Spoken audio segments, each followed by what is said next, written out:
In this world, there are several different species roaming the planet, each with their own special strengths and abilities. And then there are humans like Light who are pretty much useless. One day, Light leaves his home in hopes of becoming an adventurer and heads to the big city so he can sign up. Upon arrival, he meets one of the receptionists there and she helps him through the registration process. Since this is his first time registering at the guild, she tells him he will be starting at F rank, and just to make sure Light won't be completely worthless, she asks him if he at least has a gift he can use, and Light excitedly informs her that his ability is gacha gambling. The receptionist freezes up for a moment because she doesn't think she heard him right, but it's exactly what it sounds like. Light has the ability to summon a gacha wheel, and by pressing it, he gets a random item each time. He wants to give her a demonstration, so he pushes the button, and the item he receives is a bent fork. Okay, let's hear him out. That one was probably just a fluke, so he tries again, but this time he just gets some food, and it's not even the good kind either. The receptionist sighs and politely tells Light he's never making it out of F rank with an ability like that. Light asks her if there is any work he can accept as an F ranker, and she directs him to the bulletin board where all the available jobs are posted. But on top of being useless, he's never been to school, so he doesn't know how to read. The receptionist understands his struggle, so she takes out a list and tells Light that the best options for him at the moment are the firewood gathering, soil hauling, or landscaping jobs, but the pay is barely scraping minimum wage, so he won't earn much from it. Light says he'll happily do it, so later that day, he is out doing as much manual labor as his little body can handle. And by nightfall, he has barely earned enough money to cover his lodging expenses. However, as he is walking down the street, a group of beastmen happen to be passing by, and they immediately clock Light as a victim, so they intentionally bump into him and steal his money. Light begs them to give it back because without it, he's going to have to spend the night on the street. But the beastmen don't care, and frankly, neither does anyone else since regular humans are at the bottom of the species hierarchy, so no one is willing to stand up for him. Light sits in the mud while all the people passing by call him useless trash for no reason, until eventually, someone actually stops to lend him a hand. Light takes the woman's hand thinking she's a fellow human, but when he realizes she's an elf, he recoils in fear because he thinks he's about to be taken advantage of again. The elf tells him he doesn't have to worry, and to prove it, she gets down on her knees in the mud just to hug him. Light can hardly believe that an elf would treat a human like him with such kindness, but she doesn't seem to be lying, so Light decides to go along with it. She introduces him to the rest of her party members and explains that they are the Concord of Tribes, a party that incorporates members from all 9 races across the world with the goal of eradicating discrimination among races. The leader is a beastman named Guru, and the elf's name is Sasha. They already got members from most of the different races, so now the only thing they need is a human to become their 9th member, and that's why they want to ask Light to join their party. This all sounds good on paper, but of all the people they could get, they really had to choose the powerless and defenseless 12-year-old boy to join their special party. At least there's no baby oil this time. From then on, whenever Concord would go on a mission, Light would join them as their baggage handler, but he's still just as useless as he was before because not even 10 minutes in, he almost gets one-shotted by a giant snake monster. Fortunately, Drago and Sasha manage to save him before anything bad happens, but Sasha tells him he really needs to get his act together because this is one of the world's most dangerous dungeons and literally anything in here could kill him, so he needs to make sure he sticks close to the team. Light apologizes for his mistake, but Sasha doesn't want him to feel too bad about himself, so she just asks him to come closer so she can check if he's hurt or not. While she's busy looking after Light, the others come over and start teasing Sasha for always doting on Light any chance she gets. They are done here, so the group continues moving further into the dungeon with Light in the center so nothing bad can happen to him. But once they get to a narrow section of the path, Guru says this will be a good place to stop. Light assumes he means he wants them to take a break, so he sets his bag down and starts making some tea for everyone, but Drago tells him that won't be necessary because they are actually here to banish him from the party. Light can't believe what he just heard, so he asks them if this is some sort of prank, but literally everyone in the party, including Sasha who was being so nice to him a minute ago, suddenly does a 180 and calls Light an ugly, brainless, good-for-nothing human. Light doesn't understand what's going on, so they all explain to him that they've been pretending to like him this entire time, and that whole thing about wanting to get rid of discrimination. That was a total lie. In fact, they are some of the most racist people you'll ever meet, so they've been dying to get rid of Light since the day he joined them. If that's the case, then Light asks why they even bothered asking him to join in the first place, so Guru tells him they were only after him because of his skill. Light doesn't understand what he means since his gacha skill is as useless as it gets, but while that may be true, it's similar to the skill of the Maestro, and the Concord's higher-ups were interested in seeing if Light's skill would evolve into something that's actually useful, so they were told to be nice to him until then, even though they didn't want to. However, those same higher-ups recently decided that Light was a lost cause, so now the party has no reason to act like they care about him in the slightest. Light can't wrap his head around everything they just said, and the group realizes they might have let too much information slip, but it's not like it's going to matter soon, because Light isn't leaving this dungeon alive. His eyes go wide as soon as he hears them say that, and a second later, Garou uses his claws to slash him across the face, making it very clear that they really do intend to kill him. He takes off running to get away from them, but they all just laugh and tell him that even if he did manage to escape, he'd just end up dying to a random monster in the dungeon. With that said, they think it'll be much more fun to kill him with their own hands, so Sasha takes her bow and shoots him through the thigh to stop him from escaping. They are all enjoying the sound of Light's terror-filled cries, and Garou begins beating him up to get him to cry some more. But the others tell him to quit it because their cover story is meant to be that Light was killed by a surprise monster attack, so they can't give him any suspicious injuries. Light desperately tries to crawl away because he doesn't want to die here. But with his leg injured like this, Garou tells him there's no way he's going to escape. Even so, he continues trying to get away, and as luck would have it, he managed to trigger a teleportation trap. The trap sends him straight to one of the deeper floors, so Light is now safe from the Concord members, but that doesn't mean he is going to survive this. He is well aware of how weak he is, so he knows he's a goner the second a single monster shows up. He tries coming to terms with the fact that this is the end of the road, but he doesn't understand why all this happened to him. For the past 4 years, all the members of Concord had treated him with respect and kindness, but it all turned out to be a lie. They were just using him because they thought he was a maestro, and when they found out he wasn't, they tried to kill him laughing in his face. He absolutely refuses to let them get away with that. No matter how hard it is, he swears that he will make it out of here alive and kill them all, even if it's the last thing he ever does. However, just then, Light hears something walk up behind him, and to his horror, he finds a level 1000 stone chimera staring him down. Even the strongest adventurers only have a few hundred levels, and he has never seen a monster like this before, so that must mean he was teleported to one of the lowest parts of the abyss. As the monster approaches him, he practically pisses himself in fear because he knows there's no way he can beat this thing. All he has right now is his gacha ability, and has a terrible track record when it comes to being useful. He has no other option, so he frantically starts pushing the button over and over, hoping that it will save him, and miraculously, as the monster lunges at him, his gacha wheel transforms and a beautiful maid girl appears, destroying the monster in an instant. Light is speechless after what he just witnessed, so he just sits there as the girl walks up to him. She kneels before Light and puts her hand on his cheek to heal his wound because she couldn't bear the sight of such scars on his beautiful body. Light is amazed because all the pain is gone now.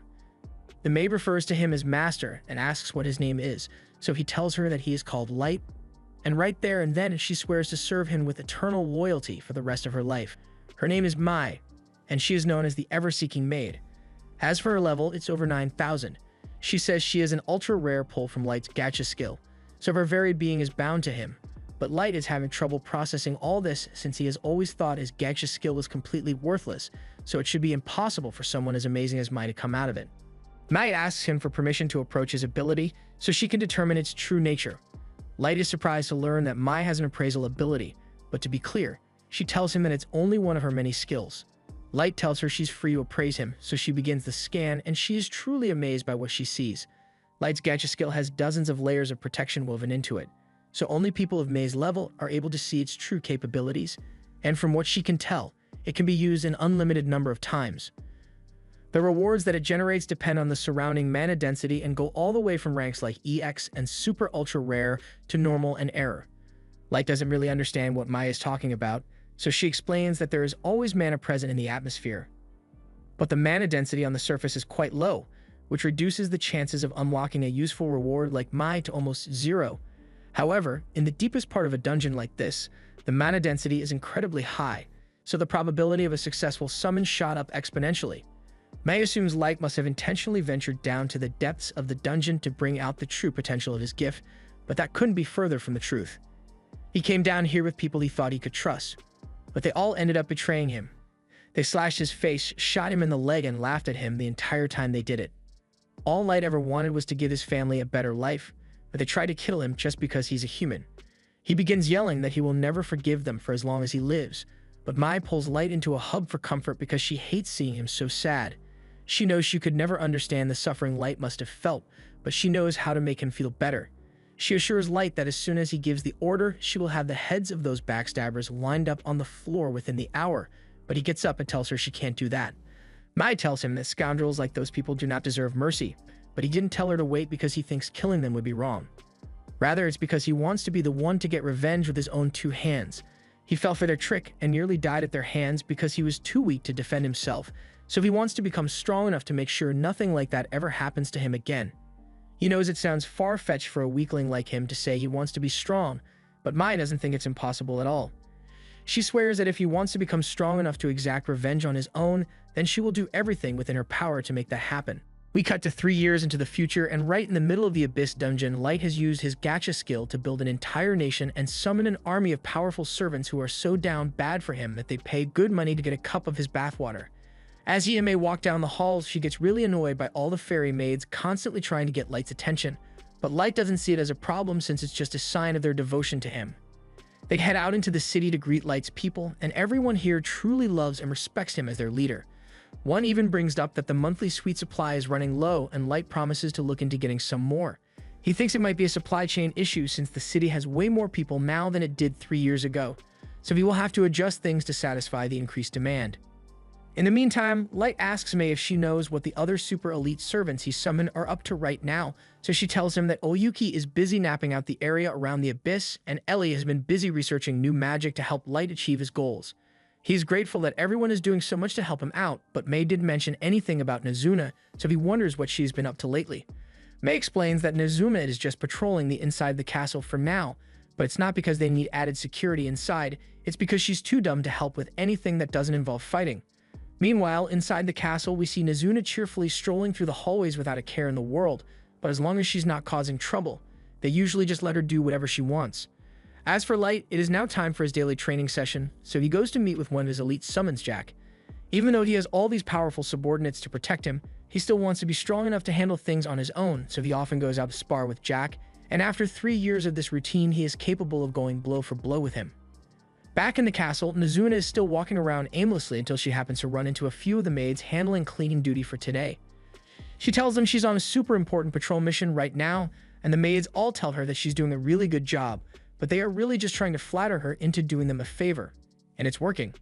Now that she's in a good mood, they tell her that there's a special place that they'd like her to patrol from them, and Nezuna agrees to listen to their request without a second thought. A few minutes later, Nezuna knocks on the door to Light's bedroom, but to her surprise, May is the one who answers. She asks Nezuna what she's doing here, and Nezuna proudly states that she's on patrol, which is technically true. But now that she thinks about it, she wonders what May is doing in Light's room in the first place, since he's supposed to be training with Jack right now. May tries to make up an excuse and says she was just cleaning Light's room for him while he is away, but while she was talking, Nezuna manages to slip inside, and it definitely doesn't look like May was doing much cleaning in here. In fact, if Nezuna had to guess, she'd say May was rolling around on Light's bed and sniffing his pillow until a moment ago. May panics and says that was just part of her special bed-making technique, and Nezuna doesn't question how dumb that sounds for you in 1 second, so she starts praising May for doing such a good job. Speaking of jobs, she finally remembers that the fairy maids asked her to deliver a message to May, and it basically says they are tired of her keeping Light's room to herself all the time because they want to clean his stuff too. Nezuna doesn't really understand what the big fuss is about, but May receive the message loud and clear, so she gives Nezuna a little reward for her trouble and sends her on her way. Now that she's done delivering the message, she heads down to the pastry shop to buy herself a treat with the money May gave her, and afterwards she happens to run into Oyuki on one of the terraces. Nezuna is surprised to see her here since she thought Oyuki was out on a surveillance mission, but she just keeps mewing, so Nezuna has no idea what she's saying. Light is usually able to decipher what those mews are meant to mean, but Nezuna's best guess is that Oyuki wants Nezuna to destroy the entire forest for her for no reason. Nezuna would definitely do that too, if no one corrected her, so Oyuki is forced to break character and speak normally to tell Nezuna that she just came to deliver a section of the map that she completed. Nezuna laughs and tells Oyuki she should have just said that from the beginning, so she takes the map and heads off to continue her patrol. Her next stop is the throne room, and after making sure there's no one around, she starts hugging Light's throne because she hasn't gotten to see him at all today. But while she is doing that, she suddenly hears a loud crunch sound, and to her horror, she realizes that she just broke the wing off one of the throne fixtures. She's going to get in a lot of trouble if anyone finds out about this, so she frantically fixes it just enough so it will break as soon as someone else touches it, and then she bolts out of there. Outside, Light and Jack are finally done with their training session, so they call it a day and head to the baths to relax.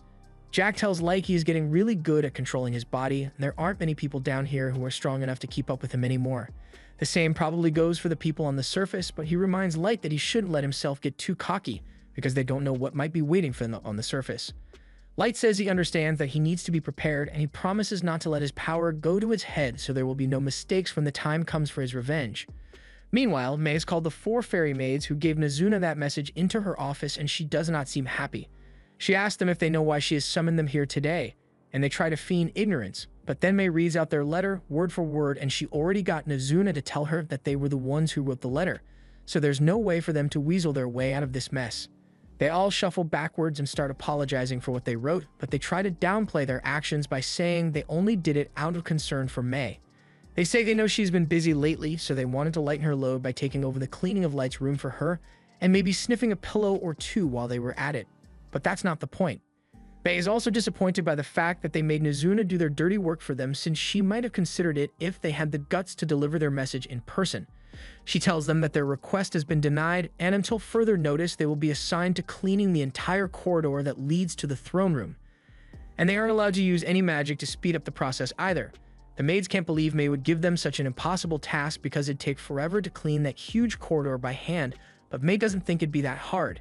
If anything, she says she's doing them a favor since level 500s like them need to put in a lot of hard work if they ever hope to reach her level. Additionally, May informs them that she is heading to the surface soon on a mission for Light, so the 4 of them are going to have to pick up the slack while she's gone. Later on, the 4 maids gather in their room, and they are really upset by the fact that May is punishing them for making a simple complaint. They don't think it's fair that she's the only one who gets to bask in Light's scent, but May is the strongest of them all, so there's no way they can stand up to her. Prime suggests that they could try poisoning her, but Hifuma already looked into that, and May is immune to all forms of poison, so there's no way it'd work. They all resign themselves to defeat and start groaning about how much they want to clean Light's room and sniff his bed. Hifumi takes it a step further and says she wants to use one of Light's used forks, but hearing her say that out loud makes it sound weird, so the others all call her a degenerate and say she's taking it too far. Hifumi defends herself and says everyone here would probably do the same thing if they got the opportunity, and they can't deny it, so they really are just as bad as Hifumi. Now that they think about it, May isn't much better than they are either, since she was all up in Light's bed earlier today, and the fact that she was the first one Light summoned means that for who knows how long she and Light were alone in the dungeon together. And at the time, Light's level was so low that he wouldn't have been able to defend himself from any monsters, so he was probably clinging to May the entire time. They'd all go mad with jealousy at the thought that May might have done indecent things with Light at some point, and Hifumi comes up with the bright idea of turning their jealous energy into a curse, so they all sit at the table and begin chanting over and over for May to die. Unfortunately for them, May has been standing outside their door this entire time, and she could hear every word they just said about her, so she asks them if they have anything to say for themselves. The 4 cower behind the table and begin telling May that they would never actually wish for anything bad to happen to her, but May clearly heard them praying for her death, so she asks what that was about. The group eventually admits that they were just jealous because May was summoned first and got to spend a lot of alone time with Light because of it, but May tells them that nothing indecent happened between her and Light. It took around 3 months for Light to summon Oyuki, and in that time May was busy teaching him about martial arts and world history, so no debauchery took place. The girls are relieved to hear that, but then May continues speaking and tells them that she had originally come here to apologize for giving them such a harsh punishment earlier, but after what they just did, she thinks she may need to be even harsher than before. She tells them that they will now be required to clean the entire throne room in addition to the corridor. The 3 kneel at May's feet and beg her to reconsider because there's no way they'd be able to clean the giant throne room by themselves, but May tells them they shouldn't have thought of that before they decided to prey on her downfall. They are forced to get to work immediately, and at this rate, they might have to work through the night to get it all done. But while Hifumi was dusting off the throne, the wing of the broken fixture falls off, and they all go silent as they realize just how screwed they are. All the while, Nazuna is lying in her bed without a care in the world. The next morning, Light heads outside and meets Oyuki, Nazuna, and Ellie out by the front gate. Nazuna is particularly excited to see Light since she didn't get to talk to him at all yesterday. Light wants to go straight to the point, but just then a rockhound appears out of nowhere, and even though Light is strong enough that it isn't a threat to him, he still begins trembling with fear a little because he remembers the day he nearly died to one of these. The others are enraged that a mere hound would dare to frighten their lord, so they start discussing plans to wipe its kind from existence. The hound didn't even do anything yet, but it can tell that one wrong move would spell its doom, so it lies down on the floor and starts whimpering for its life. Light tells the others that there's no need to get so upset because he's fine, and he even goes over to pet the hound to show them that it doesn't bother him. He apologizes to the hound for scaring it so much, and if he hadn't stepped in, they'd have actually wiped out its entire species without hesitation. They ask Light if there's a reason he told them to meet him out here, and he says May told him everything is ready for the mission, so they can finally head out to exact his revenge. Meanwhile, elsewhere in the world, Garou is walking through a Beastman town, and as the Beast hero, everyone here is fawning over him. In fact, this one dude in the back even offers to pimp out his own sister, but Garou isn't interested right now. Just then, he spots a poor human sifting through the trash for something to eat, and this kid was nowhere near Garou, but he decides to take a detour just so he can knock the child to the ground and spit on his face for fun. Afterwards, Garou and his team of lackeys head to a private room so they can begin glazing him. Figuratively, of course. They tell him they think it's amazing that he went from a poor beast slum child to the frontrunner to become the next chief. Even the current village chief has acknowledged his power, so they ask him how he managed to get this far. Garou brags that he just uses his instincts to pick out the best jobs for himself, like that one he took 3 years ago. He got paid a lot to pretend to be part of a race unification party, and all he had to do was finish off a human who was suspected of being a master. He never actually confirmed whether Light was dead or not, but with how weak he was, there's no way he could have survived down there on his own, so he thinks it'd be best to just forget about the brat. However, a moment later, May walks into the room asking about Light. Garou's lackeys yell that she has no right to speak to him like that, but Garou says it's fine because he would like to hear what business she has with him. May explains that she's a maid serving Lord Light, and she makes up a story claiming that Light is of noble blood and she has been searching all over the continent for him. Garou is skeptical since the people who hired him for that mission did a thorough background check on Light, and Light himself never mentioned anything about being a noble, but May definitely looks like a rich noble's maid, so he sees this as a good opportunity to make some cash. He asks her what she wants with him, so May says that she recently discovered that Light supposedly passed away in the dungeon 3 years ago, so she would like Garou to lead her to his last known location so she can pay her respects. She even offers to pay him in solid gold for the trouble, but Garou's senses are warning him that this whole thing is a trap. It seems way too fishy that she's willing to pay so much just for them to lead her into the dungeon, but since May looks like an ordinary human female, Garou brushes off his concerns because there's no way a human would be able to beat him.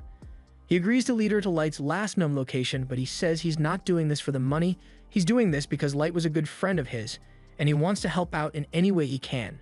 May knows that everything he just said is complete BS, but she has to stay in character, so she thanks him, and a month later, the group is closing in on the spotlight went missing. However, Garou has no intention of actually fulfilling the terms of the agreement, so as soon as they get there, he plans to attack May and let her die the same way Light did. Once they arrive at the spot, May falls to her knees in despair at the thought of how hopeless Light must have felt back then. Meanwhile, Garou tries to spin a story about Light getting attacked by a monster and falling into a teleportation trap before anyone could save him. But as he is speaking, several of his men begin blocking off the exit so May won't be able to escape once they attack. They are just about to pounce on her. But May suddenly says that if only she had been with Light from the start, then he wouldn't have been tricked and betrayed by such lowlives. As soon as he hears her say that, Garou panics and backs away because no one aside from the other Concord party members and the higher-ups know about what really happened here. He demands to know how she found out about that and accuses her of being a spy from one of the other races, but May feels insulted by that statement. She is and will always be a maid dedicated to serving Lord Light with all her being, and for Garou to suggest that she's anything is a crime punishable by death. Garou feels a terrifying pressure coming from May, and even though she's just a human, his instincts are telling him to get the hell out of here right now. However, just as May was able to lose her cool and plaster the wall with Beastman blood, Light shows up and tells her to stop because Garou is his prey to deal with. Garou and his men were stunned. None of them had heard Light approaching. Garou couldn't believe his eyes. He hadn't even considered the possibility that Light could have survived. Light Casual says he is back to get his revenge, but Garou begins to laugh because he thinks it's hilarious that a level 15 human like Light thinks he is strong enough to get revenge on someone like him who is level 150. Garou has no idea how Light managed to make it this far, but he's sure that if he kills Light and brings him back now, then he will be promoted to chief in no time. Light sighs and asks him if he's really not going to ask him how he managed to survive before resorting to violence, but Garou just assumes Light got lucky and was saved by May after he was teleported, which is actually exactly what happened. Garou orders his men to attack Light, so two immediately charge forward to strike, but before they could get too close, their heads are suddenly divorced from their bodies by May. Garou's remaining men couldn't even keep track of May's movements, so they are starting to freak out, but Garou tells them to calm down because he's sure that was just a fluke. Meanwhile, Light thanks May for taking the initiative to protect him, but he says he can handle things on his own from here, so he just wants her to guard the exit and make sure no one leaves. Garou tells his men there's no need to worry because they can't possibly lose to a pair of inferior humans, but Light is starting to get sick of listening to Garou go on and on about how he is so much better than humans when in reality, he is the weak one here. Garou doesn't believe that for even 1 second, because it is well known that all humans are weak and have little mana compared to the other races, so they could never be weaker than Light.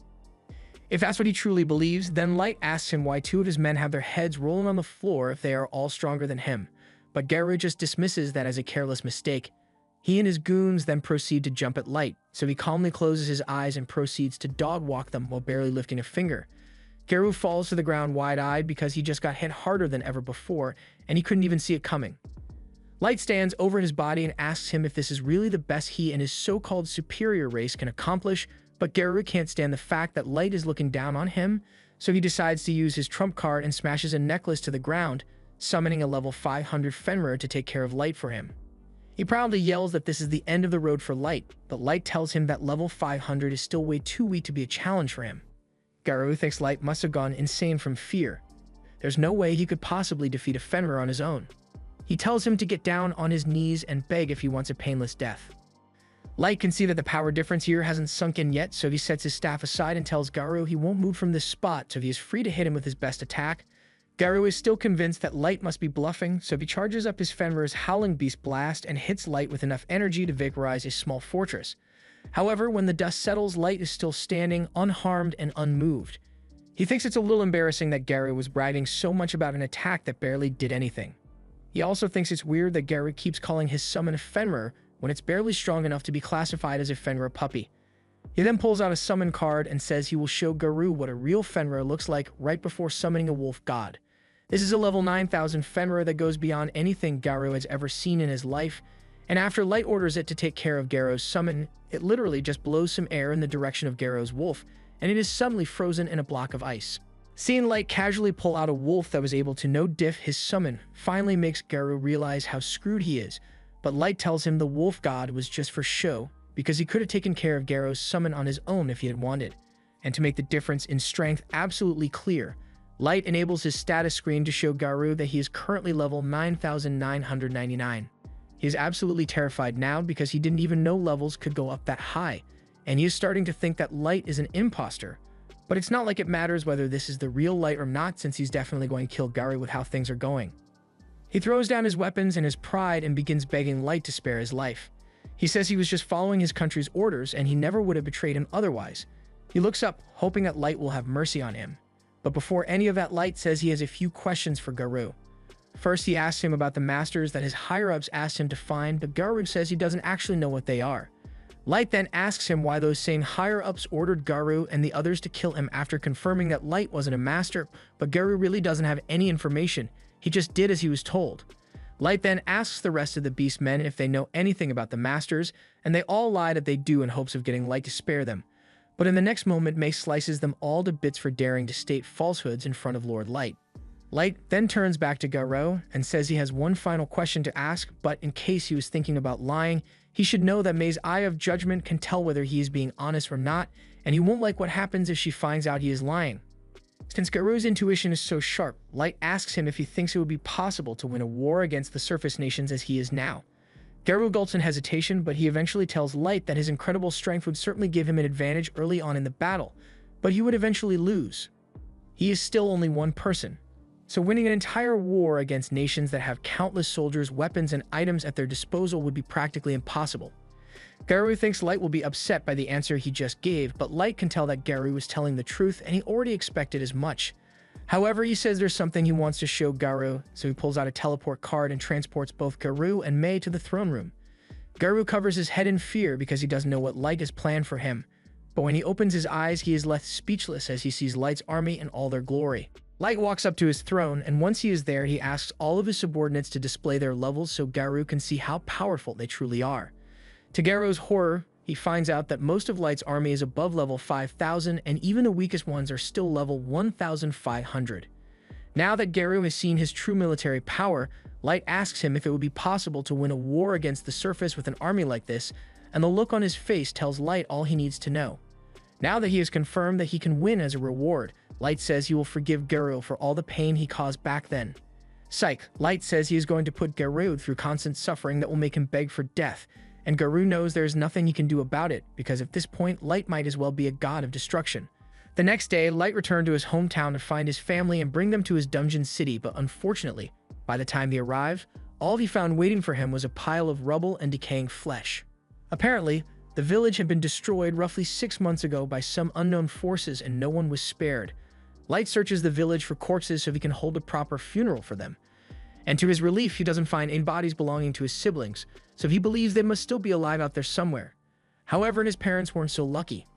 Gold asks Light if he is alright since this must be very difficult for him to process, but he says he will be fine.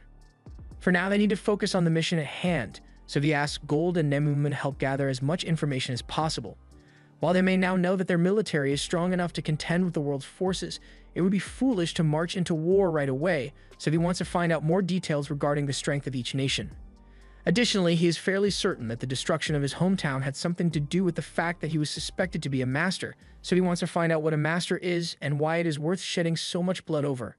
If he finds out that this is just a case of some wealthy bastards getting greedy for power, then he swears that he will burn the world to ash and then force-feed the cinders to the people behind all this. Gold understands why Light is so angry, but he warns him to keep his rage in check once they are around other people, because the energy he is releasing could kill a regular person instantly. Light apologizes for the slip-up and pulls out an item called the Fool's Mask to suppress his energy and hide his identity. He then says goodbye to the graves of his mom and dad and apologizes for not being able to save them. He, Nemumu, and Gold then begin flying towards the city of Dagas, but Nemumu is curious since she doesn't know what Light plans to do once they arrive. Just then, Gold tells Nemumu that she should be careful about how she addresses their lord while they are on the surface, and Light explains to her that referring to him by his real name would tip off the people behind Concord, so instead he plans to go by the name Dark while they are on the mission. Nemumu says she understands, and as for what Light plans to do in Dagas, he tells her that he is going to register himself as an adventurer under the name Dark, and as he rises through the ranks, he will be able to gather more and more information from the guild Big Shots.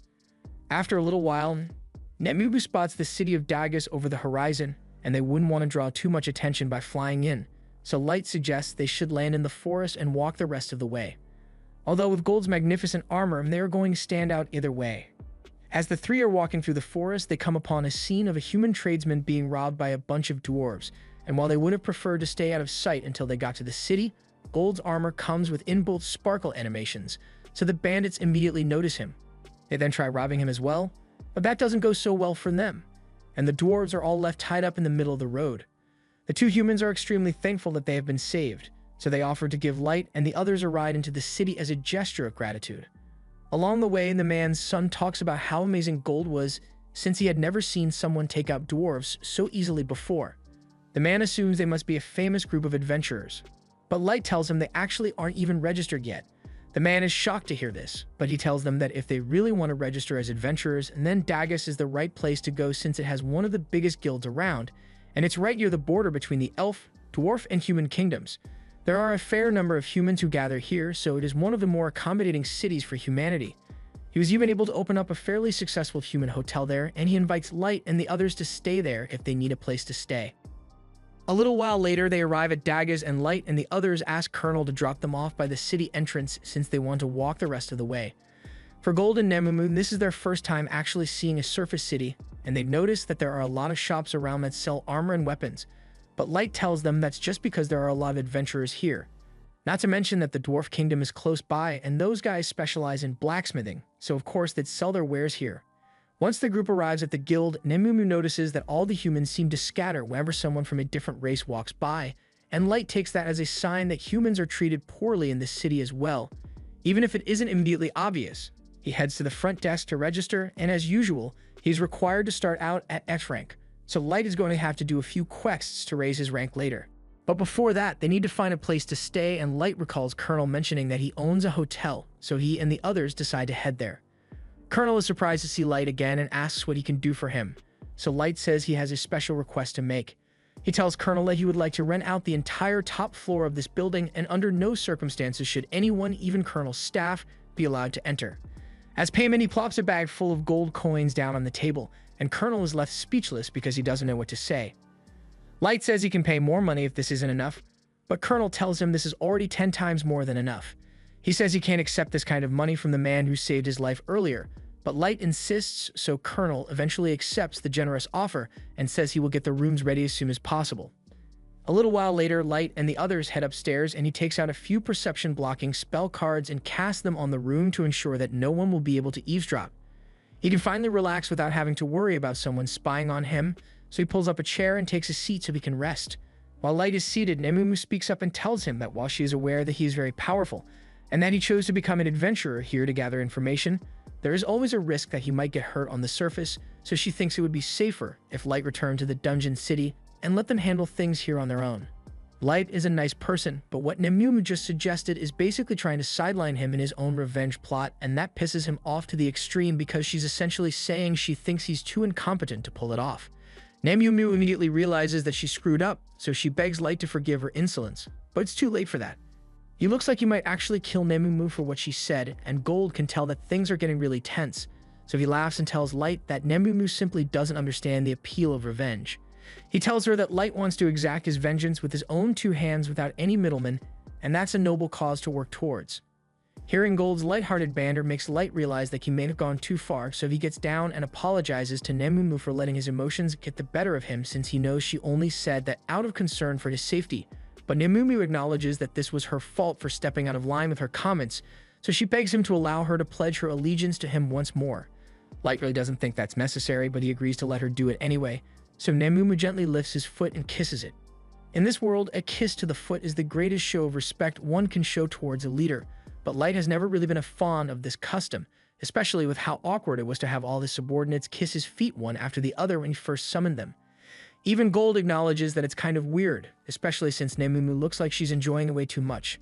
The next morning, Light and the others head for the dungeon, and as they are walking through town, a lot of people start to stare because Gold has more bling than a SoundCloud rapper, and Nemumu looks really pretty.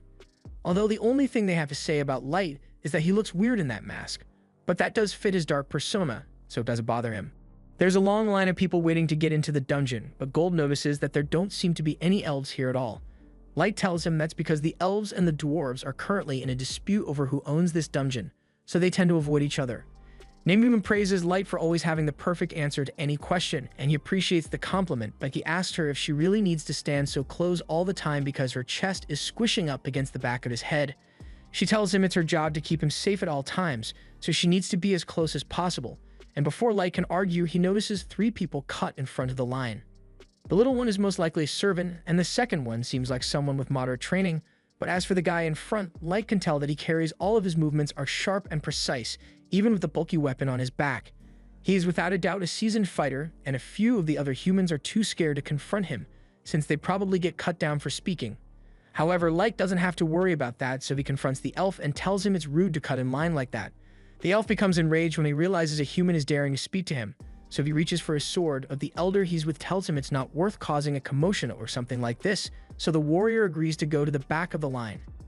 However, as he walks past Light, he warns him that he will make sure he regrets disrespecting him like that. Once the elf is gone, the rest of the humans in line praise Light for standing up to that bully, and the kids from earlier come over to personally thank him since they couldn't work up the courage to do so. Light tells them there's no need to thank him since he was only doing it out of self-interest, but they are still thankful.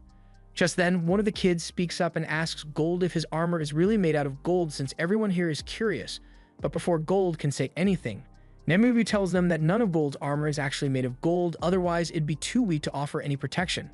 The kid is then about to ask if Gold is just wearing it for attention then, but his friends stop him because it'd be a rude question to ask. However, Gold explains that he really does just wear it for attention, since there's no better color to represent the shining example he sets as a knight. The kids ask Light and the others if this is their first time heading into the dungeon, and Light confirms this, but he asks them how they knew. The kids explain that this floor is quite expansive, so adventurers often have to camp inside, but Light's party didn't bring any camping gear with them, so he figured they must have never been inside before.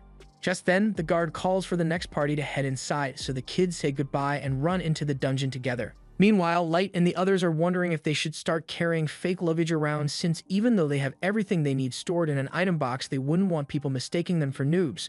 A little while later, it's their turn to enter the dungeon, and this is Light's first time entering one aside from the abyss. Dungeons are filled with mana that gets stronger the deeper you go, and it often leads to the creation of things like monsters and traps, so the inside of a dungeon is practically its own world. Once they arrive on the first floor, Light casts concealment magic on all of them so enemies can't track them down, and they all start flying towards the second floor. Meanwhile, that elf from before is busy taking his anger out on a bunch of orcs because he can't believe a human would dare to speak to him in such a manner. His name is Keto, and he says he is a legendary hero from the elf kingdom with the blood of a master flowing through his veins, so he deserves respect. He says that would never have happened if his level wasn't so low, but Yenny tells him that a level of 1,500 is already way higher than the usual level cap for elves, but Keto says it's not enough because he needs enough power to obliterate all the fools who mocked him. Yenny tells him he sympathizes because he also wants to get revenge on the idiots who refused to acknowledge his research and exiled him, so he would be more than happy to use that research to help Keto level up even further. Meanwhile, Light and the others have already made it down to the third floor, and they just finished dealing with a large horde of orcs. Light suggests they should start heading back now since they've gotten enough proof for the guild already, and that fight left him pretty dirty, so he wants to take a bath. As soon as Nemu hears that, she offers to wash every inch of Light's body for him once they get back, but he doesn't respond. On the way back, Light and the others run into the kids from earlier, so they head down to meet up with them, but all of a sudden they hear a lot of noise coming from the forest and dozens of wolves come running out. The kids tell Light they need to retreat since they won't be able to fight the wolves, but Light tells them the wolves aren't what they need to worry about because there's an even bigger threat heading their way, a giant quad-scythe mantis. The kids can't believe what they are seeing since the mantis monster species was supposedly exterminated 10 years ago, and there's no way they can handle one on their own. The leader asks Mia to try hitting the mantis with some magic as a distraction, but he knows that won't be enough, so he desperately turns Light and the others and asks them to help disorient the monster so they can all escape together. However, after hearing that the kids plan on retreating, Light asks if that means they won't mind if he takes it for himself. The kids think he's crazy because a mantis like that has got to be at least level 500, but Light tells them there's no need to worry because he and his friends are more than capable of dealing with it. Gold steps up to take the first swing at it, and to his surprise, the mantis is actually able to block a bunch of his strikes without suffering much damage, so its claws must be sturdier than he thought.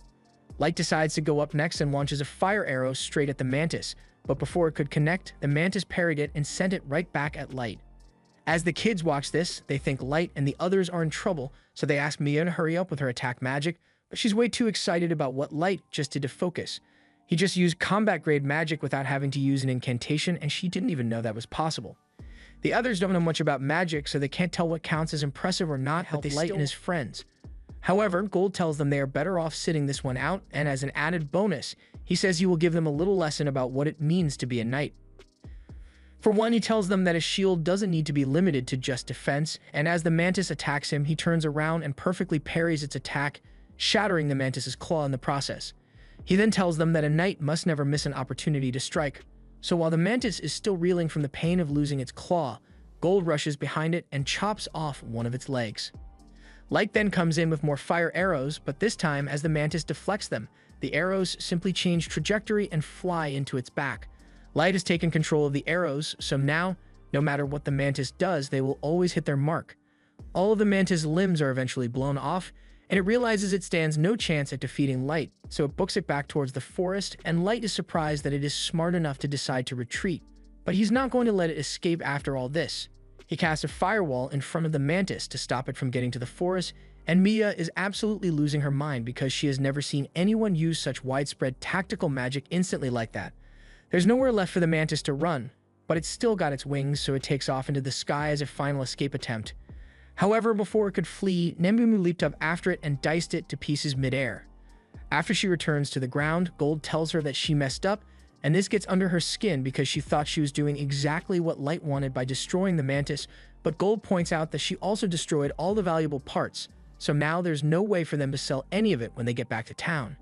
Nemu soon realizes she really did mess up, so she immediately starts begging Light for forgiveness, but he says it's not a big deal.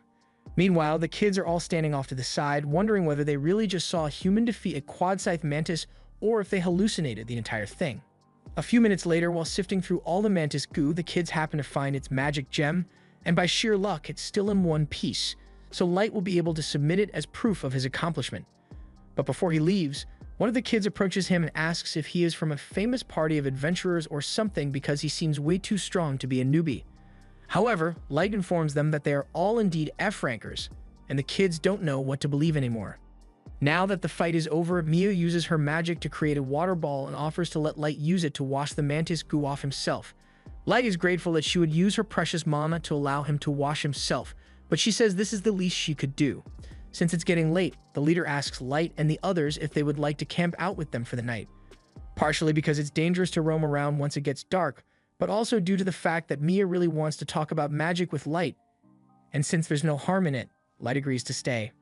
While the group is eating, Mia asks Light all sorts of questions about his past, but he can't exactly reveal his plans to her.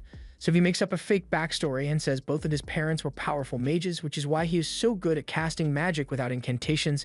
That makes sense to Mia, but her brother says he still doesn't understand why it's so impressive. After hearing him say that, she goes on a long rant about how incredible Light's magic was. There are 3 main classes of magic, namely the combat class, magic that can be used on a single target, tactical class, magic that affects a wide area, like the firewall Light used before. And finally, there's strategic magic, which has the potential to affect the world on a global scale. It includes things like creating earthquakes or meteorite strikes, but it usually requires a group of elite mages pooling their mana together and reciting incantations to pull that off. For the other races, casting advanced spells is easy, but humans, on the other hand, are rarely able to achieve such a thing. That's why she was so amazed that a human like Light could pull off such a feat. Mia's brother still doesn't understand much about magic, but from what Mia has said, he can tell that Light must be truly incredible. However, he tells Mia to give herself some credit as well since her magic was good enough to earn her a referral to the Magic Academy from the Duchy. This gets Light's attention, so he asks if they are referring to the one in charge of the nation formed jointly by all 9 races, the Principality of 9. Mia confirms this, and Gold acknowledges that she must be a talented mage to have been recognized by the Principality. Mia's brother agrees, but unfortunately, both of their parents passed away from a plague, so she couldn't afford to attend the academy, and they were forced to create an adventuring party with 2 of their childhood friends, Jimra and Wordy, just so they could get by. Right now, their goal is to earn enough money from exploring dungeons to send Mia to the academy, but Mia says she's happy just getting to spend time with them, so they don't need to push themselves too far for her sake. Her brother assures her that he won't do anything reckless, and seeing Mia and her brother talk like this reminds Light a lot of the time he used to spend with his little sister. Just then, Mia and her brother ask Light why he decided to become an adventurer, so he makes up a story and tells them his parents died in a fire, and he was left with severe burns, so he is searching for a magic potion to heal himself. That sounds really rough, so no one knows what to say anymore, and Jimra doesn't like all the tension, so he gets up and asks if Gold and Nemumu are dating. Nemumu immediately becomes defensive and says she would never date someone like Gold, and Gold is much calmer about it. But he says he has no interest in a woman as immature as Nemumu. While those two are arguing, elsewhere in the dungeon, Kido is busy cutting down orcs to get Yannick the research samples he needs for his experiment to surpass the level caps imposed on each race. And now that he has enough magic material ready, he says all he needs is a human guinea pig, and Kido knows exactly who he wants to hunt down for the experiment. Some time goes by and Light heads to the guild to exchange his latest haul of magic stones. A large crowd forms around him because they've never seen someone return with so many magic gems. After Light and the others defeated the Mantis, they earned quite the name for themselves in the city, and people now call their party Black Motley. The receptionists have started treating them a lot better lately, and Light is happy to be receiving all this attention since it was his goal from the beginning. As he and the others are walking towards the dungeon, he is suddenly called out to by a man on the road, and Nemumu immediately becomes defensive, but the guy says he isn't looking to cause any trouble. He says his name is Sullivan, and his buddy over here is Gilbert. They heard that Light and his party were able to defeat a quad-sized mantis and made it all the way down to the 5th door, so when he saw him walking by, he just had to talk to him. Just then, the rest of Gilbert and Sullivan's party tells them it's time to head into the dungeon, so they say goodbye to Light and head inside. Light thinks it's nice that he is giving hope to the other humans in town, but there is no shortage of other races who are envious of Light's power and believe he is a fraud. He kind of expected them to refuse to accept his accomplishments, but he's just going to have to force them to acknowledge him by showing undeniable results. Once he enters the dungeon, he tells Gold and Nemumu that he plans to head back down to the 5th floor today, but before that, he happens to spot the kids from before, so he decides to head down to say hello. Mia and the others are surprised to see Light since it has been a while since they last ran into each other, but Mia's brother says this is perfect timing since there's something Mia has been wanting to give him. Mia is a little nervous about it at first, but she hands Light a little clamshell with some ointment she made herself. She remembers him mentioning that he has severe burns all over his body, so she made it to help relieve the pain a little. Light is really grateful for the kind gesture, though it does make him feel a little bad for lying to her about having burns. To make up for it, he decides to return the favor and pulls out one of his items as a gift from Mia. It's a bracelet, and it looks really nice, so Mia isn't sure she should be accepting something that's so valuable. Light tells her that her gift really warmed his heart, so he wants her to have it as his way of returning the favor.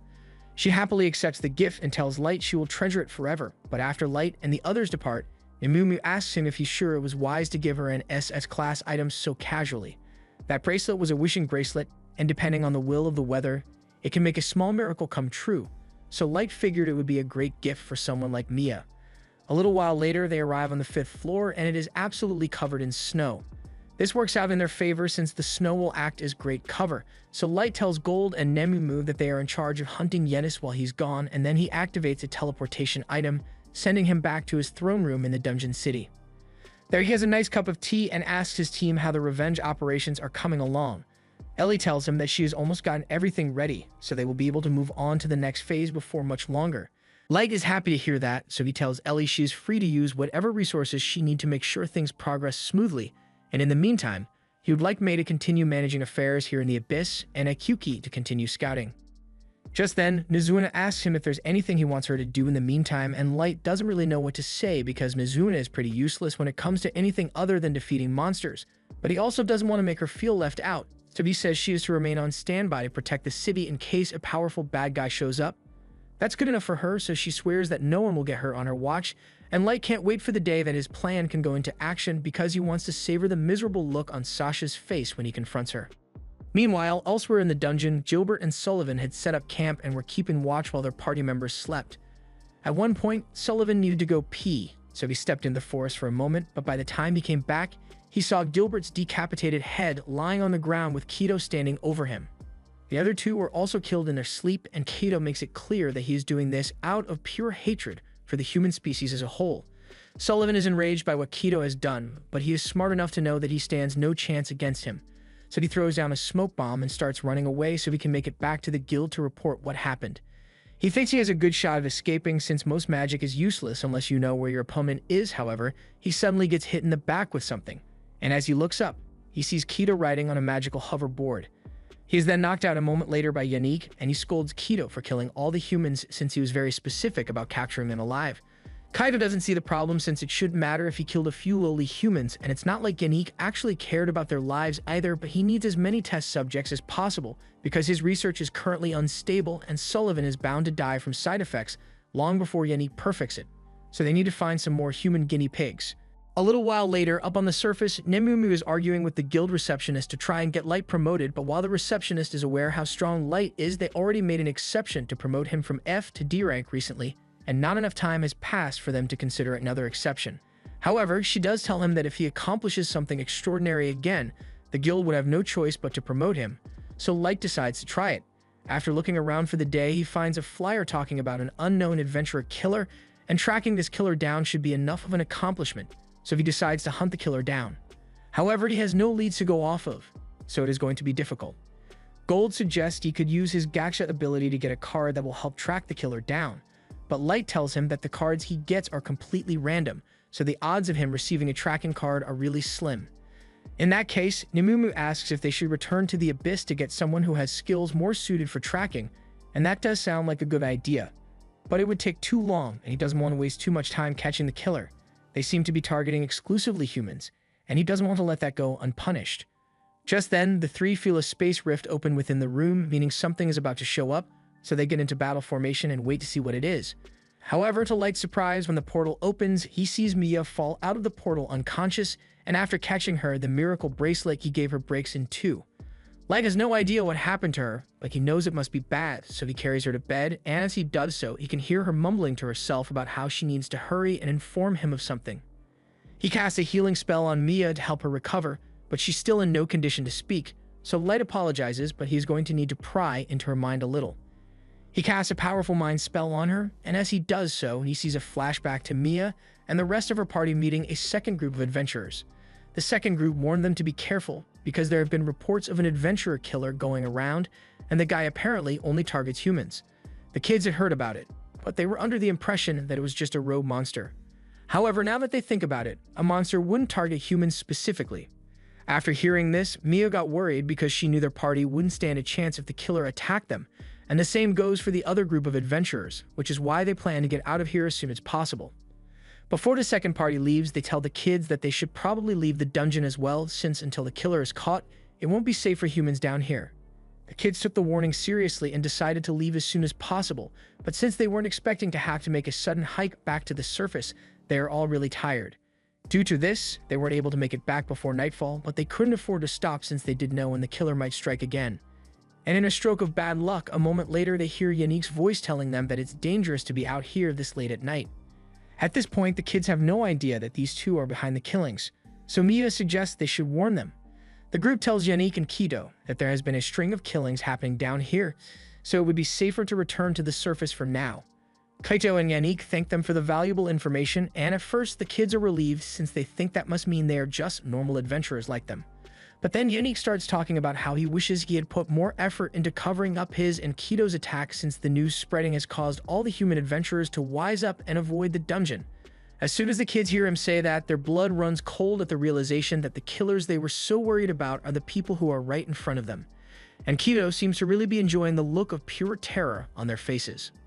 The kids are all terrified, but they know there's no way all of them will make it out of this even if they run, so the three boys takes out their weapons and tell Mia to flee while they buy her some time. Kaito feels insulted that lowly humans would think they stand a chance against him, so as Mia's brother charges forward, he slices him across the chest without a second thought. He does the same to the other two as well, and while they aren't dead yet, their wounds are so severe that they are practically knocking on death's door. Even so, they still force themselves back to their feet and yell for Mia to run away while they charge at Kito, and this infuriates Kido even more, so he decides to kill them outright. Yannick yells at him for this because he won't be able to use those two as guinea pigs now that they are dead. However, Kido tells him to shut up because there's no way he was going to let them live when they were so disrespectful to him, fighting for their lives and stuff. So Yannick should still be able to carry out his experiments. Yannick admits that a magician is especially valuable as a research subject, but he says those boys could have been just as valuable, so Kido promises not to kill any more guinea pigs from now on. But before Yannick begins experimenting with Mia, Kido plans to do some terrible things to her just for fun, and even Yannick doesn't want to be involved in that debauchery. So he just reminds Kido to make sure Mia doesn't die and turns away. Mia is terrified as Kido looms over her with nefarious intent, but before he could do anything, her brother suddenly gets back on his feet and yells for Mia to run. Yannick is amazed that he managed to cling on to life despite his severe wounds, and that's the kind of tenacity he needs in a test subject. So he tells Kaito to make sure he captures the boy alive at all costs. His body is on the verge of giving out, but that doesn't matter to him right now because the only thing on his mind right now is making sure that Mia gets out of here. He tells her again to run away, and as much as she doesn't want to leave her brother behind, she knows this is the only chance she will get since Kaito is currently distracted, so she turns and starts running. As soon as Kaito realizes she is escaping, he prepares to chase after her, but Elio attempts to strike him, and while he had no hope of actually injuring Kaito, it's enough of a distraction to buy Mia a few more seconds to escape. Kaito really wants to just kill Mia's brother and get this over with, but Yannick reminds him that he needs the boy alive so he can't cause any fatal wounds. Meanwhile, Elio has been muttering to himself, trying to figure out a way to buy as much time for Mia to escape as possible, and he thinks back to the lesson he learned from Gold when they first met. Gold said that it is normal to assume that a sword is for attacking and that a shield is for defending, but battle is about creativity and skill, so you need to be able to surprise your opponent if you want to win. Elio puts that lesson into practice here and throws his sword at Kaito. Kaito assumes this must be his attack, so he leans back to dodge the blade, but while he wasn't paying attention, Elio closed the distance and clocked him in the jaw with his shield, knocking Kaito over. That's the best Elio could do, but he is really proud of himself because even if he is going to die here, at least he managed to land a clean blow on Kaito. Kaito can't believe a lowly human was actually able to land a hit on him, and he feels so humiliated and enraged that he completely disregards Yannick's request to keep Elio alive and uses his sword to shoot a light spear straight through his abdomen. He somehow didn't die instantly from the attack, and Kaito plans to make him suffer as much as possible for daring to strike his majestic face, but Yannick stops him and says he needs to go after Mia immediately because if she manages to escape, things will get complicated once the guild finds out about what they've been doing here. Kaito is still angry, but he understands Yannick's point, so he turns around and starts chasing after Mia. Mia has been running as fast as she can for a while now, but before she could make it to the exit, Kaito blocked her path with 3 light blades. Mia is in disbelief because she didn't think he would be able to catch up so quickly, but Kido possesses the Elf Nation's Phantasm class weapon, the legendary sword Grandius, and it allows him to create as many blades of light as he wants and move them around at will. He tells her there's no use running since with his blades. Catching up to her is a trivial task, but Mia still refuses to give up. She casts a spell and launches a few icicles at Kido to break his line of sight so she can escape into the forest, but after running for a few more minutes, Kido finds her again and knocks her to the ground. He tells her she should be grateful that she will be sacrificed for the benefit of a future legendary hero like him, but Mia yells that he doesn't deserve to be called that.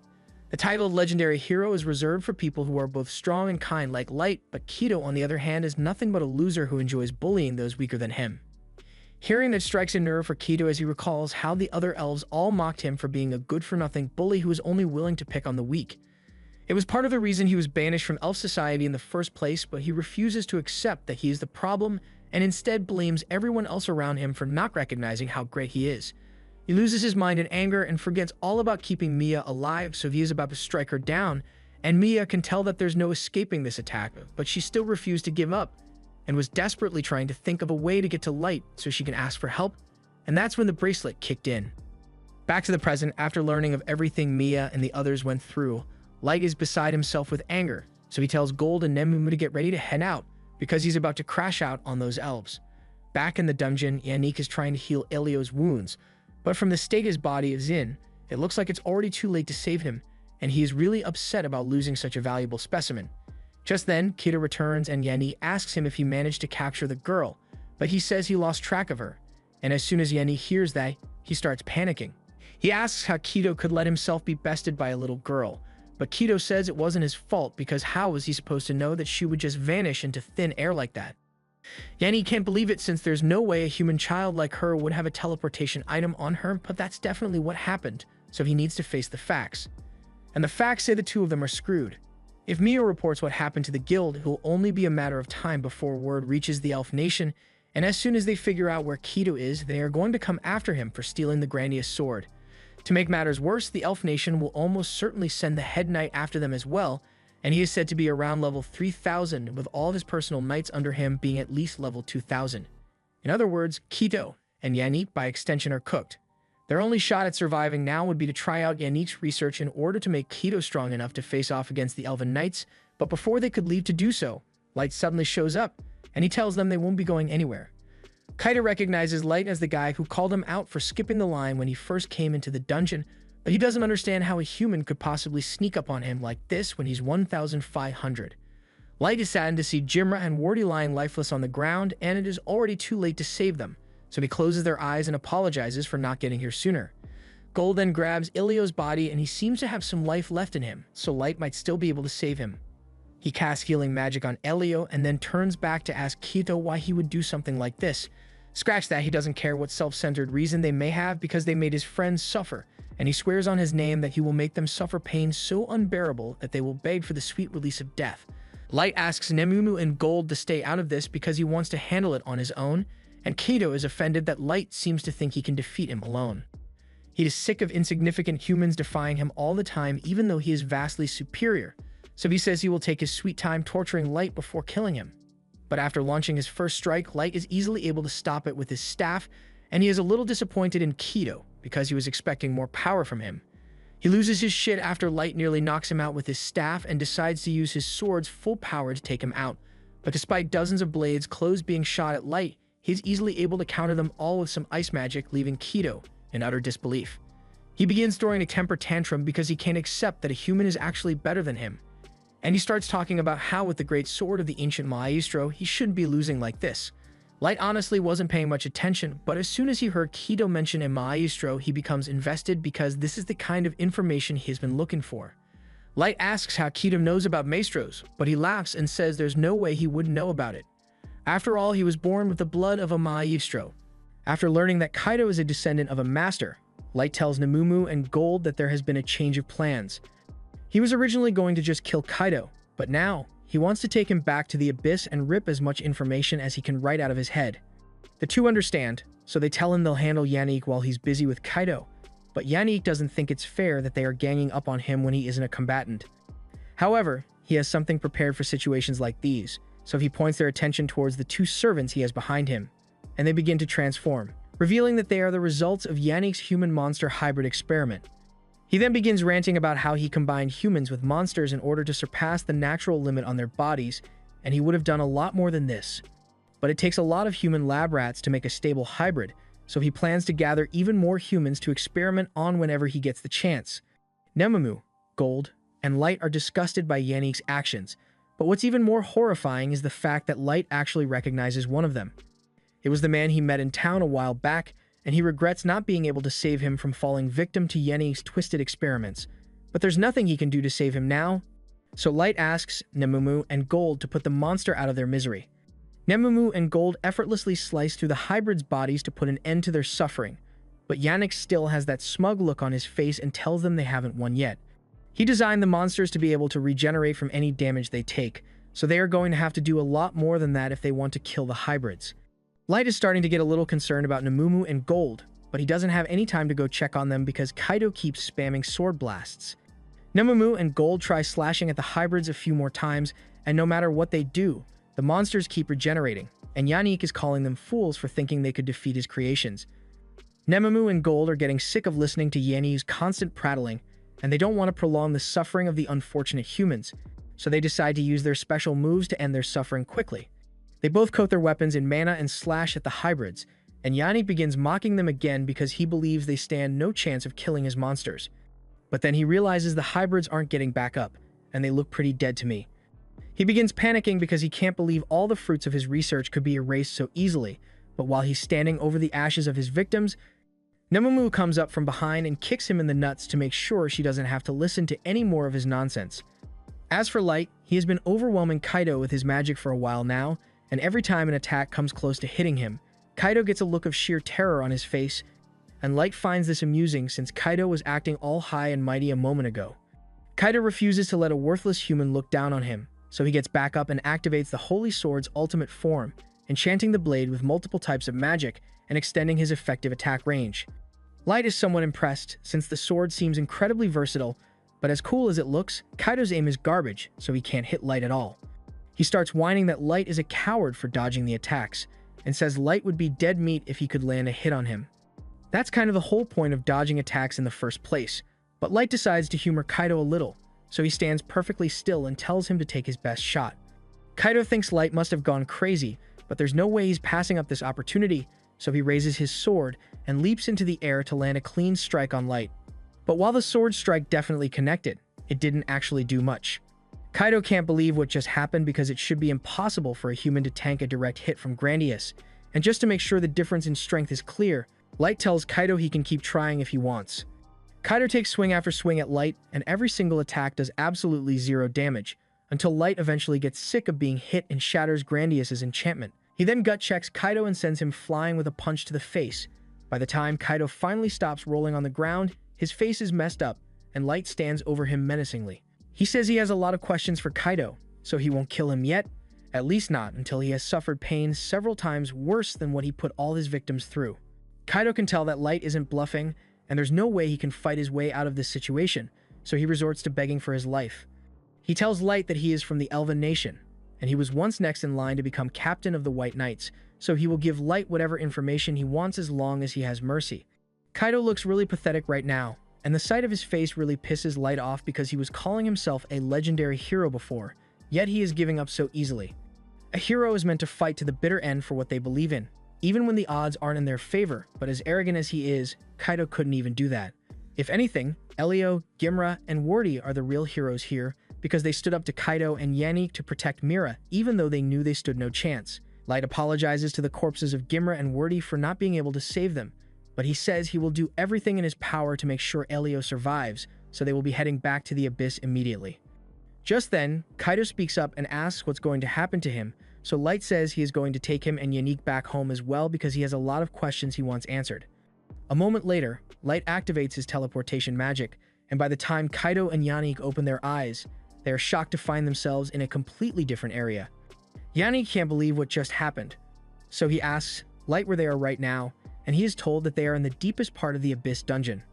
Yannick is shocked when he learns that they were sent all the way from the dungeon in Dages to the Abyss dungeon, but he doesn't understand what Light brought them here for. Light says this is just where he lives, but Yannick and Kaido refuse to believe that any person would be willing to live in the world's most challenging dungeon. As soon as they say this, Nemamu starts stomping on Yannick's back for daring to imply that Light is lying, and moments later, the others arrive to see what all the commotion is about. They are pleased that Light has returned to pay them a visit, but they wonder why he brought those ugly elves with him. Light explains that these two are heinous criminals who conducted horrific experiments on innocent humans, resulting in the deaths of many, including two of Light's friends, but they happen to have information on what a master is, so he decided to put off killing them for now. As soon as the girls hear what Kaido and Yannick have done, they all start staring at the two with murderous intent and talking about all the ways they plan to make them suffer for what they have done. Light expected that kind of reaction from the four of them, but he makes it clear that they aren't allowed to kill these two until they have gotten every last bit of information about masters from them, and they all agree to hold themselves back if that's what Light wants. In the meantime, Light asks Gold to take care of healing Elio, and he wants Nemamu to come with him because he plans to give Gimra and Wordy a proper funeral. He is about to turn to leave, but all of a sudden, Yannick begs him to wait and pleads with Light to reconsider punishing him because this whole thing was Kaido's fault. But Kaido says Yannick is the one to blame because he told him he would be able to help push past his physical limits as long as he helped gather research subjects. They begin arguing over whose idea this whole thing was in the first place, but Light cuts them off and asks a simple question. While they were parading themselves around like gods, killing and torturing the weak humans like worms, did they ever show mercy when they begged for their lives? Kaido and Yannick completely freeze because they know they never showed even an ounce of mercy to any of their victims, and their silence tells Light everything he needs to know. So he says they will be getting the same treatment, and there's nothing they can do about it. A little while later, Mia wakes up at the inn in Dagas, and she sees Light sitting next to her bed. So she asks him what happened since the last thing she remembers is being chased by Kaido. Light tells her that he and the others happened to find her just as the adventurer killers were about to capture her, so they brought her back to the inn so she could rest. Light also tells her that they managed to heal Elio's injuries and save his life as well, but when she asks what happened to Gimra and Wordy, he unfortunately doesn't have any good news to share.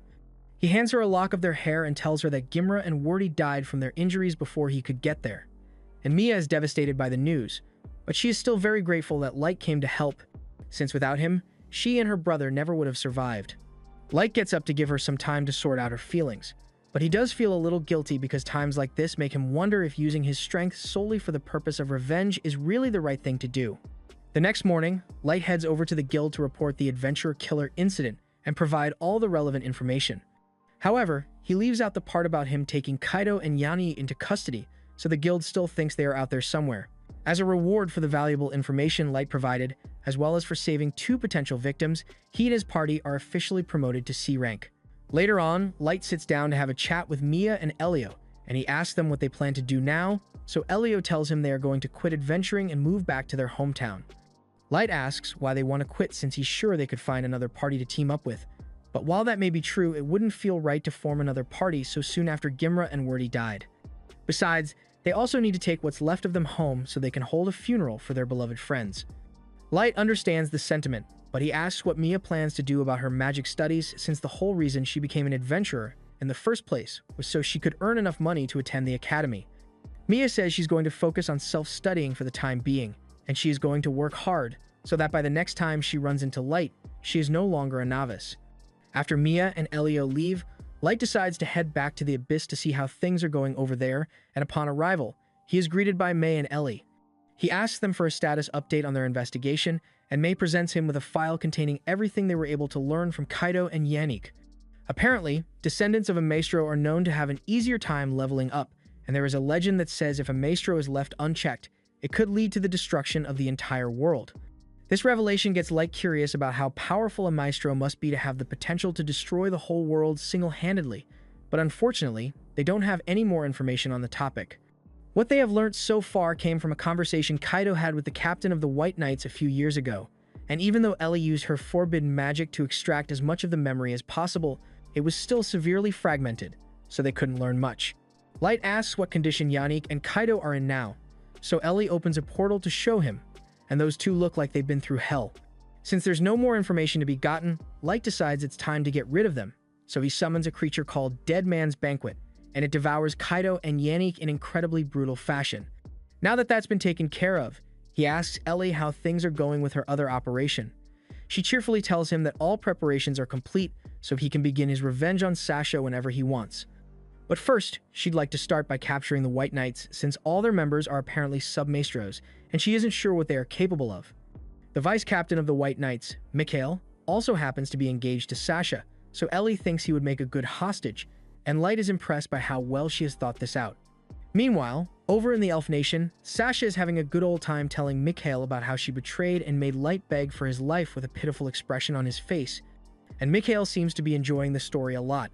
He even wishes he could have been there to see it in person, because he was sent once on a mission to eradicate a human village, and he loved how pitiful the humans looked as they begged for their lives. The two of them are having a lot of fun talking about how much they enjoy watching humans suffer, but at the same time, Light is getting ready to repay Sasha for all the pain and suffering she inflicted on him. After her little date with Michael, Sasha returns home with her maid, and along the way the maid comments on how good they look as a couple. However, their path is soon blocked when a human slave drops a bunch of food on the road because an elf started whipping him for no reason, and the only thing Sasha can think of right now is how useless all humans are. It's going to take a while to move all the food out of the road, so she stares out the window in boredom while she waits, but that's when she sees a familiar silhouette walking down the alleyway. Sheer dread takes hold of her as she darts out of her carriage to make sure that wasn't really Light, but after searching the entire alley, she finds no sign of him. So she starts trying to convince herself that there's no way that could have been Light because he died years ago. However, as she turns around, she finds a note stuck to the wall telling her to come to the giant tower, and it was signed by Light, so she starts freaking out. Her maid soon comes running to check on her and finds Sasha on the ground in despair because if Light really is alive, then she's going to lose everything she gained from killing him, including all the reward money, her noble status, and even her engagement to Mikhail. Meanwhile, from a nearby rooftop, Light and Ellie watch Sasha panicking on the floor, and this is a nice start to Light's revenge, but Ellie has much worse in store for Sasha. But she's not the only one with a heavy dose of karma heading their way, because over in the White Knight camp, two of the knights, Nia and Kia, are having the time of their lives fermenting a human slave by using him as a human dartboard. And while that's going on, Sharfet over here is shoving his face deep in the chest of his human slave, and she is forced to play along because she doesn't want to end up as the next dartboard. This meeting was called to discuss the fact that after Keto disappeared with the holy sword Grandius, he apparently went around killing adventurers and was defeated by a human, so the higher-ups want them to go in and clean up his mess.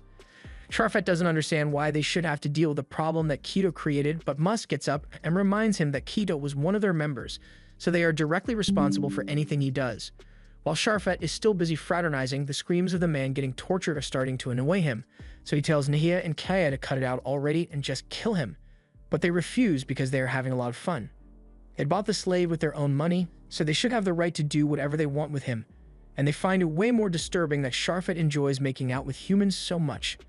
Musk tells everyone to stop arguing so much because they are White Knight, and personally, he believes that it is his duty to give humans a swift and fleeting death so they don't have to suffer through their pathetic lives, but they don't agree with his ideology at all. Throughout this whole squabble, the Knight Captain has been trying to keep his cool, but the others are really getting on his nerves now, so he tells them to be quiet, and the anger in his voice carries so much weight that it literally has all of them quaking in fear, and even give a bird a heart attack.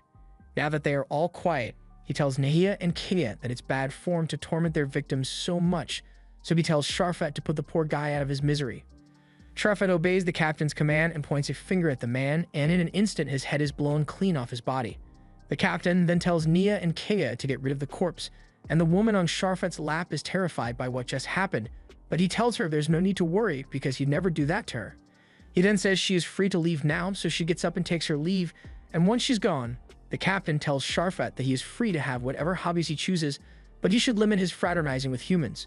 Elves are known for mating with human masters to create submasters, so he can't go thinning out the bloodline with his affair. However, Sharfet tells the captain there's nothing to worry about because he was never actually going to have a child with his slave in the first place. In fact, he has gotten pretty bored of her, so he was thinking of shooting her in the back later, and he invites the captain to join in on the fun, but he declines because while he doesn't like humans, he doesn't particularly enjoy torturing them either. For now, his only priority is to deal with the situation regarding Keto, because he can't let anyone embarrass their queen. Later that night, Sasha is laying in bed when all of a sudden she hears a loud noise, and when she goes to look out of her window, she finds a giant tower emerging from the forest, and the sight of it sends chills down her spine because she recalls that Light's letter told her to meet him at a tower, and this must be what it was referring to. The next morning, a slave trader is driving into town with a wagon full of human children, but all of a sudden, a rock chimera appears out of nowhere and the slave trader is terrified for his life, so he runs away, leaving the kids to their fate, but the monster doesn't actually seem interested in hurting them. A little while later, the elves in the city have started experiencing a shortage in food supply because all the trade routes are infested with monsters now. The elves think it has something to do with the giant tower that randomly appeared recently, and the nation is apparently investigating it, but they are short-handed at the moment, so they are offering adventurers good money for any information on it.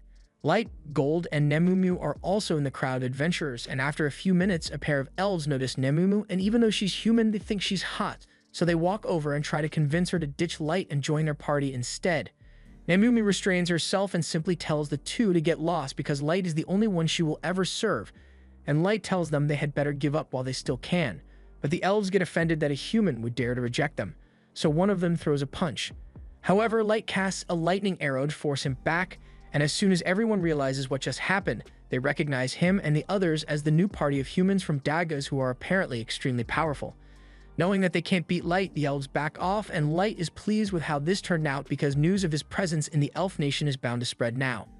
Meanwhile, out in the forest, a group of elf adventurers decided to take on the quest to gather information about the giant tower, but to be safe, they forced a little human girl to come with them, so they can use her as a diversion if they get attacked.